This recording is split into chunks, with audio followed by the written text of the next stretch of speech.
पुनर्विवाह।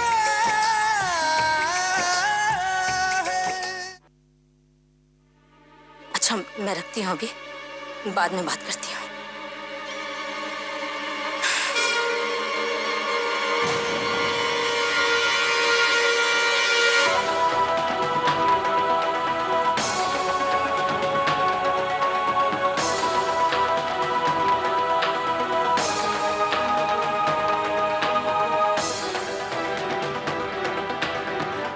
हम बहुए तो फिर भी पराए घर से आए हैं बुआ जी, लेकिन आप तो इसी परिवार का हिस्सा है ना। मेरे इसी परिवार की बातें, अपने बड़े भाई की बातें दूसरों के साथ बांटते हुए आपको दुख नहीं हुआ? चटखारे लेकर पंचायत नहीं कर रही थी मैं, लेकिन इतनी बड़ी बात हो जाए तो अपना मन हल्का करने के लिए इंसान किसी से तो बात करेगा ही। कमला मेरी बहुत पुरानी सहेली है। मैं समझती हूँ बुआ जी, अपना दुख बांटने से मन हल्का हो जाता है, लेकिन परिवार यही तो काम आता है ना बुआ जी। आप अपना दुख हम सबके साथ भी तो बांट सकती थी। हाँ, बांट सकती थी, लेकिन सूझा ही नहीं। दिमाग सुन जो पड़ गया है। इतने में उसका फोन आ गया तो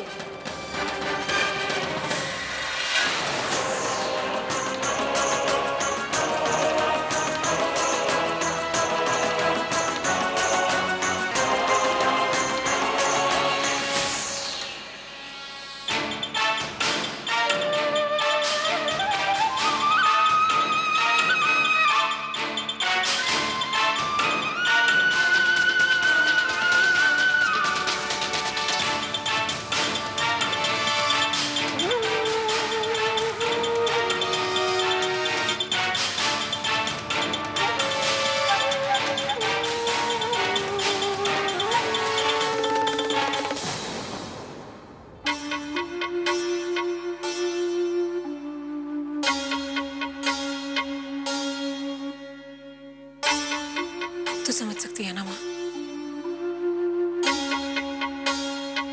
गायत्री माँ के लिए इतना बड़ा सदमा बर्दाश्त करना आसान नहीं होगा। और सिर्फ माँ के लिए क्यों, किसी भी औरत के लिए ये सदमा बर्दाश्त करना आसान नहीं होगा। लेकिन मैं माँ को जानती हूँ, बहुत बड़ा दिल है उनका। जिस स्नेह की डोर में उन्होंने हम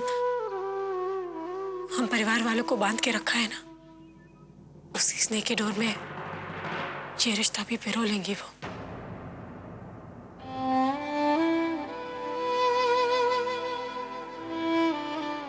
काश ऐसा ही हो बहू। मैं सिर्फ इतना चाहती, आकाश और उसकी पत्नी को उनके हिस्से का मान मिल जाए बस।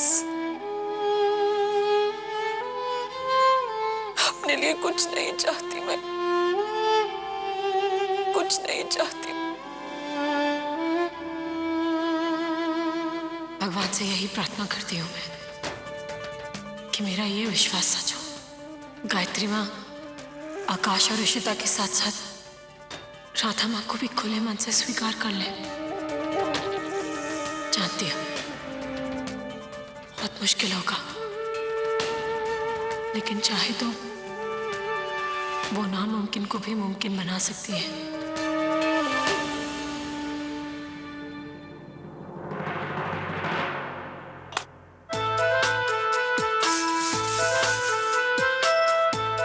अरे भैया बर्बाद मत करो। अरे कुछ नहीं होगा आकाश, ये लो आकाश, ये लीजिए। अब देखते हैं कि ये वाला बॉटम्स अप कौन करता है। रेडी? हाँ, खिलाड़ी भैया और आकाश का मुकाबला। 1 खिलाड़ी भैया 2 3। कमान कमान कमान कमान आकाश, आकाश बनाओ, एक और बनाओ भाई। ये लो ये लो। बहू, आज के सारे भाई बैठे रहेंगे? जब बहुत हो गया, बुला के ला उनको। जी माँ जी, मैं अभी बुला के लाती हूँ। तुम साड़ी देखकर लगा कि आरती है।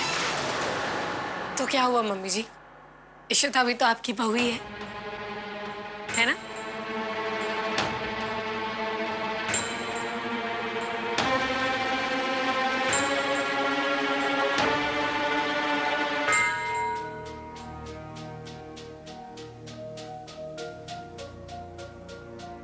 मम्मी जी की बात का बुरा मत मानना।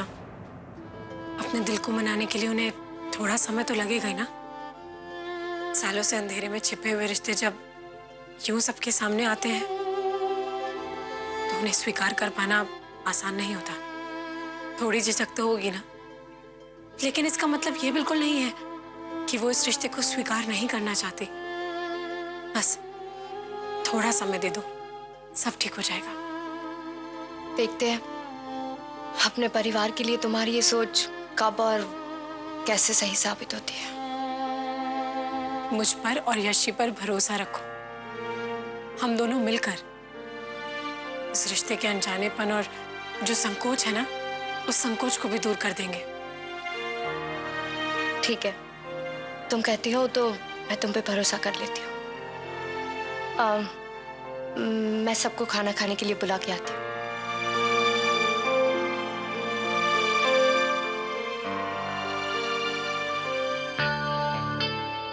अरे तुम देखते ही रहोगे, अपने लिए बना लो। अरे बाप रे। वो खाना तैयार है, आप सबको बुला रहे हैं। हटिए। अरे दिख नहीं रहा है, अपने भाइयों के साथ जश्न मना रहे हैं हम। बड़ी आई बुलाने वाली। चलो जाओ, जब हमारा मन करेगा तब आ जाएंगे हम। आओ भैया, क्या कर, सुना नहीं तुमने? चलो जाओ। आकाश, अपनी पत्नी के साथ ऐसे बातें नहीं करते। अगर तुम इसे इज्जत नहीं हमें सब पता है। और भैया, तुम्हारे चक्कर में ये लड़की गले फंसे हमारे। हमने सोचा था कि अमीर लड़की से शादी करेंगे तो जिंदगी सेट हो जाएगी। अरे हमें क्या पता था सब कुछ उल्टा पुल्टा हो जाएगा। आकाश, जो हो गया सो हो गया। देखो, इशिता बहुत अच्छी लड़की है। अरे काहे की अच्छी लड़की? बड़ी बड़ी बातें करने से कोई अच्छा नहीं हो जाता। सारी किस्मत ही खराब है। लॉटरी लगी भी तो तब जब ये फांसी का फंदा हमारे गले में अटक गया।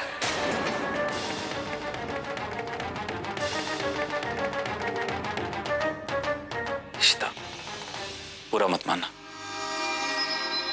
दरअसल बात यह है कि आकाश होश में नहीं है। होश में नहीं थे, मगर इस लंगड़ी को देखकर सारा नशा उतर गया हमारा। आकाश, बस संभाल के बात करो। अरे लंगड़ी को लंगड़ी कहेंगे ना, तो और क्या कहें?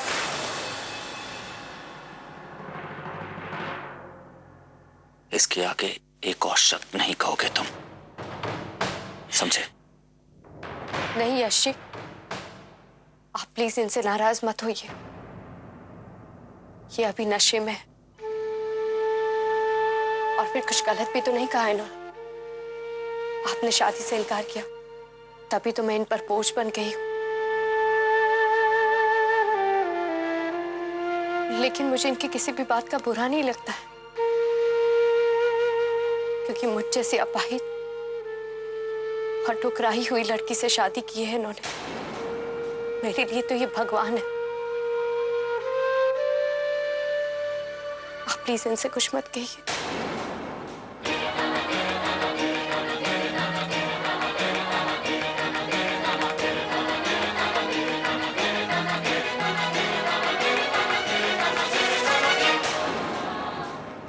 अच्छा हुआ चली गई। गई तो गई, लेकिन सारा नशा खत्म करके गई। ओ भाई, थोड़ा ग्लास भर दो। है? क्या आधा आधा पिला रहे हो? जरा चढ़े तो सही।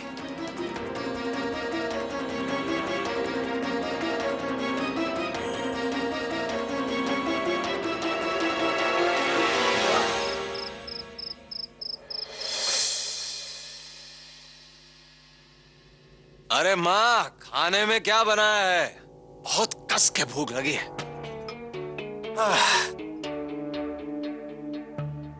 वाह, पार्टी सजी है टेबल पे। छोटे भैया, जरा डोंगा खिसका दो ना इधर।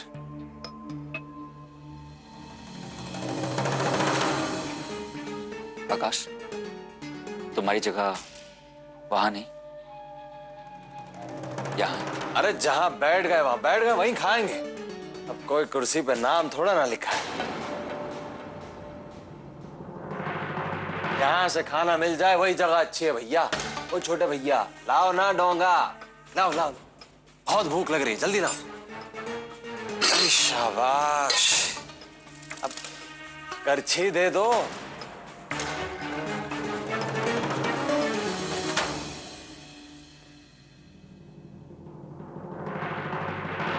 लाओ भाई, पनीर के कोफ्ते, वाह।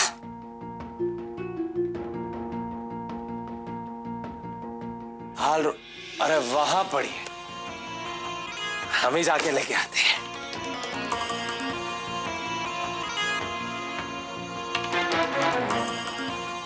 जरा चावल भी थोड़े से। चलो भैया।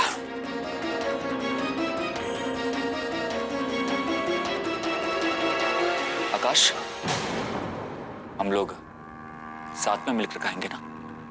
क्यों भाई? अरे खाने के लिए किसी के साथ की क्या जरूरत है? अपनी प्लेट अपना पेट। और वैसे भी भैया, एक बार हमें खाना दिख गया ना तो हम किसी के लिए नहीं रुकते। तुम भी खा लो, क्यों इंतजार कर रहे हो?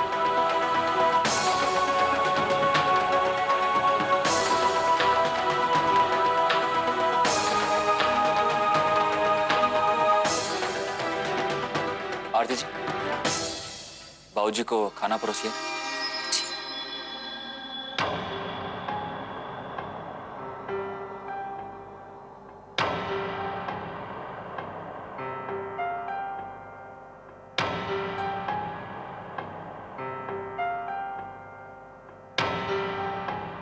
मजा आ गया। नींबू है क्या टेबल पे?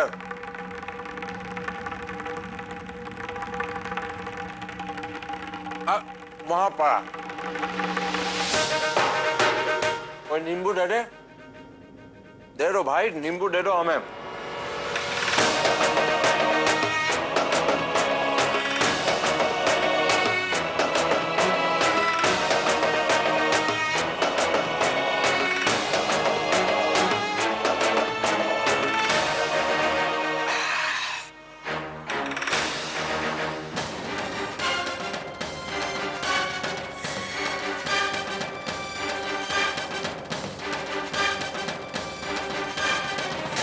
क्या तरीका है? कब से देख रहा हूं मैं, सबके साथ बैठकर खाना किस तरह खाया जाता है, इतनी तमीज नहीं है तुम्हें?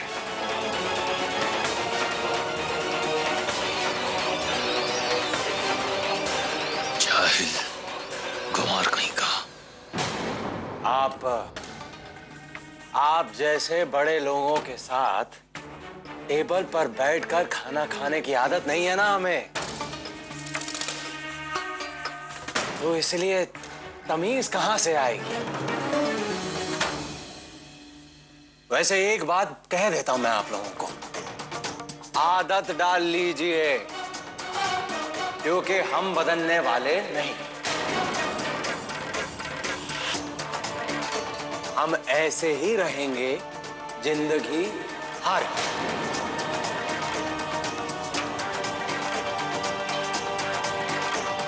जाहिल, गवाह। अब जरा हमसे पूछिए, किसकी मेहरबानी से हम ऐसे हैं? पूछिए।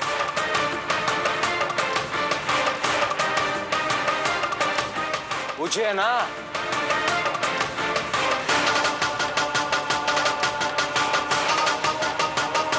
आपकी मेहरबानी से।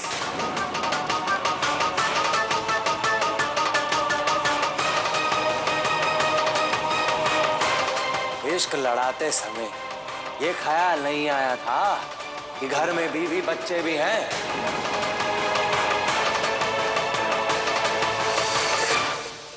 क्या ये ख्याल नहीं आया कि हमारी माँ की हैसियत आपकी बराबरी की है या नहीं? हाँ, लेकिन अय्याशी का रिजल्ट मिलते ही अपने खानदान की इज्जत याद आ गई।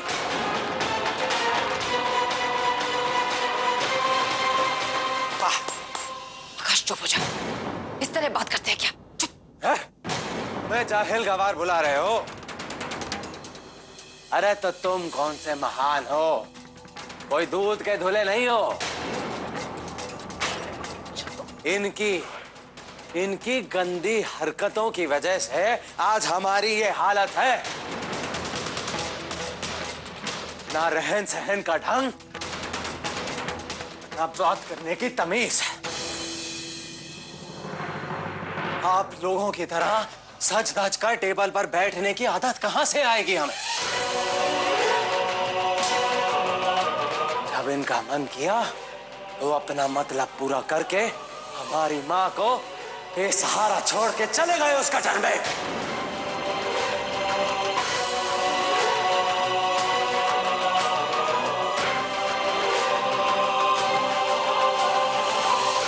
ये जो है ना, ये है हमारे भाग्य विधाता।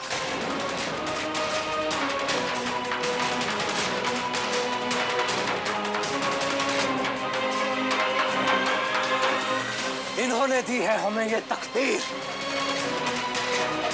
इनकी वजह से 30 साल हम उस गटर में रहे। इन बाप की औलाद सुनते हुए बस। अपने बाबूजी के साथ इस तरह की बदतमीजी मैं बिल्कुल बर्दाश्त नहीं करूंगा आकाश। आज तू होता कौन है हमें रोकने वाला? कहना अपने देवता समान बाबूजी से कि हम पर उंगली उठाने से पहले एक दिन के लिए हमारी जिंदगी जी कर देखे।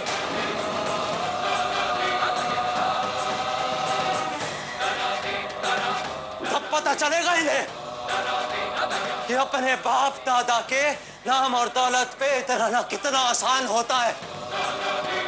अरे जब खुद के बाप का आता पता ठिकाना ना होना तो साली जिंदगी भी दुश्मन बन जाती है तुम्हारी। हमसे पूछो कि सूरज प्रताप सिंधिया की असलियत क्या है। ये आज अगर हमारी बात चुपचाप सुन रहे हैं ना तो सिर्फ अपनी इज्जत बचाने के लिए। वरना इनका बस चलता ना तो कब की सुपारी दे चुके होते हैं हमारी और हमारी माँ का पत्ता साफ कर देते हैं। क्या बोल रहा है तू आकाश? चुप कर।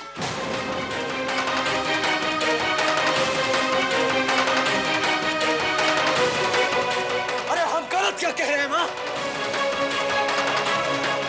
चल यहाँ से, चल यहाँ से। आदमी ये गलत है, हमें सिखाएगा? बात करते हैं, हमें सिखाएंगे?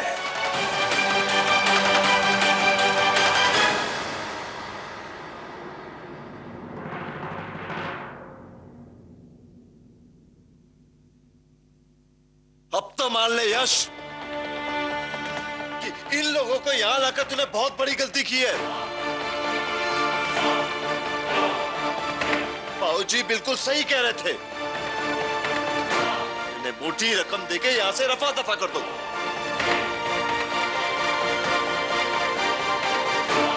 अब नहीं, अरे अब तो समझ जा यश, कीचड़ को अगर घर पे लाएगा ना तो अपना ही घर गंदा होगा। वो आकाश गटर में रहने वाला लड़का है, इस परिवार में नहीं।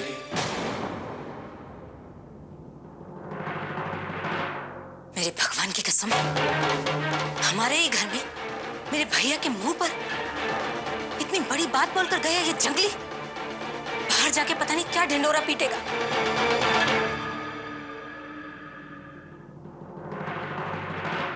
यश, तुमने जो फैसला लिया, मैंने मन ना होते हुए भी उसमें अपनी सहमति दी है। लेकिन पंकज ठीक कह रहा है, ये गंदगी इस घर में नहीं रह सकती।